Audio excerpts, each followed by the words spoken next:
ኢንዱስትሪ ለኢትዮጵያ እድገት ለኢትዮጵያ ብልጽግና በእጅጉ ወሳኝ የሆነ ሴክተር አሁን ባለው ሁኔታም ካለን ጂዲፒ 1/3 ገደማውን የሚሸፍነው ኢንዱስትሪ ነው። ኢንዱስትሪ ለማስፋት ምን ያስፈልጋል ያላችሁኝ እንደሆነ የግብርና ግብዓት ለኢንዱስትሪ በጣም ወሳኝ ነው። ለዚህም ነው አስቀድመን ግብርና ላይ ሰፋፊ ኢንተርቬንሽኖች የወሰድነው። ለምሳሌ ስንዴ ከዚህ ቀደም እናስገባ ነበር፣ አሁን በበቂ እናመርታለን። ኢንዱስትሪው ያንን ስንዴ እንደ ግብዓት ወስዶ መኮሮኒ፣ ፓስታ፣ ዳቦ ሊሰራ ይችላል ማለት ነው። ቡና በዚህ ዓመት ሰምታችሁ ከሆነ 1 ሚሊዮን ኩንታል ፕሮዳክቲቪቲ ጨምሯል። በግሪን ሌጋሲ 6 ቢሊዮን ገደማ ችግኝ ተተከል የቡና ምርት አድጓል። ቡና ግን በዓለም ላይ እንደ ኢትዮጵያ ያሉ አምራች ሀገራት ከሚያገኙት ገቢ ይልቅ ቡናና ወተትን እያዳበሉ ቾኮሌት የሚሰሩ ቡና አምርተው የማያውቁ ሀገራት ከኛ የተሻለ ገንዘብ ያገኛሉ።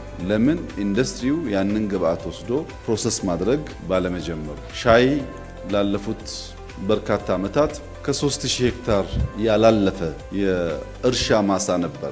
በዚያም ከሞላ ጎደል ለሀገር ውስጥ ያለንን ፍጆታ ይሸፍን ነበር። አሁን በግሪን ሌጋሲ 30,000 ገደማ የሻይ እርሻ እያስፋፋን ነው። በፍጥነት ኢንዱስትሪው ሻይን ፕሮሰስ ማድረግ ካልጀመረ ያ ሁሉ ኢንቨስትመንት ይከስራል ማለት ነው። አንድ ፋብሪካ አይደለም 10 20 ነው የምንፈልገው። ለኛ ሳይሆን በአፍሪካ ደረጃ ትልቁ የሻይ አምራችና ኤክስፖርተር ያደርገናል። ከሻይ ከቡና ከስንዴ በተጨማሪ ሩዝ ባለፈው ዓመትና ዘንድሮ ብቻ ብናወዳድር ባለፈው ዓመት 8 ሚሊዮን ኩንታል ነው ያመረትነው። ዘንድሮ 38 ሚሊዮን ኩንታል ነው ያመረትነው። እድገቱ እየመጣ ነው። ኢንዱስትሪው ካልተዘጋጀ በቀር በግብርና ዘርፍ ያመጣናቸው ውጤቶች በሀገር ደረጃ ለምናስባቸው የብልጽግና ጉዞዎች በቂ ውጤት ሊያመጡ አይችሉም። ግብርና ላይ ተሳክቶልናል። ኢንዱስትሪ ላይ እንዲሳካልን ተባብረን ልንሰራ ይገባል።